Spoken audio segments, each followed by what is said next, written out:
اعوذ باللہ من الشیطان الرجیم بسم اللہ الرحمن الرحیم۔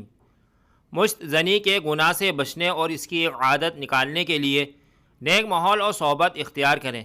اگر ان گناہوں سے بچنا مشکل ہو رہا ہو تو یہ سوچیں کہ اگر اس گناہ کرتے وقت مجھے میرے والدین یا کوئی بھی ایسے رشتے و تعلق والا شخص جس سے انسان اپنا گناہ چھپانا چاہے، مثلاً اساتذہ یا شاگرد وغیرہ، دیکھ لیں یا انہیں علم ہو جائے تو کیا میں ان کے سامنے یہ گناہ کر سکوں گا یا شرمندہ ہوں گا؟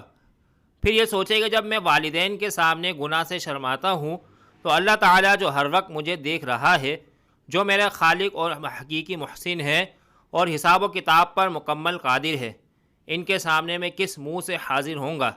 نیز یہ سوچے کہ قیامت کے دن اگر والدین، بیوی، بچوں اور بہن بھائیوں، اساتذہ اور شاگرد، دوستوں اور تمام مخلوق کے سامنے بتا دیا گیا کہ فلاں بن فلاں نے فلاں دن فلاں وقت یہ گناہ کیا ہے، تو اس وقت آدمی شرم سے پانی پانی ہو جائے گا۔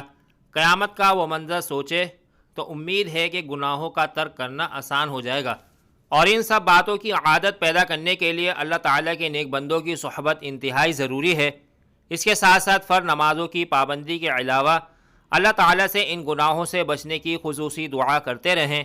ہماری بھی دعا ہے کہ اللہ تبارک و تعالی آپ کو اس گناہ سمیت تمام گناہوں سے سچی توبہ کی توفیق عطا فرمائے اور شریعت کے احکام پر چلنا آسان فرمائے۔ نیز اس کے ساتھ چند اعمال کا اہتمام کیا جائے۔ نمبر 1، شادی شدہ نہیں تو جلد از جلد نکاح کر لیں، اور شادی کے سلسلے میں معاشرے میں رائج اخراجات اگر نہیں برداشت کر سکتے تو سادگی کے ساتھ کسی متوسط یا غریب گھرانے میں شادی کر لیں۔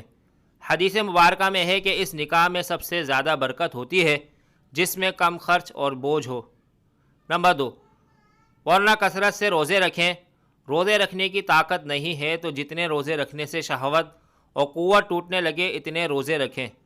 نمبر 3، ہمیشہ باوضو رہنے کی عادت بنائیں۔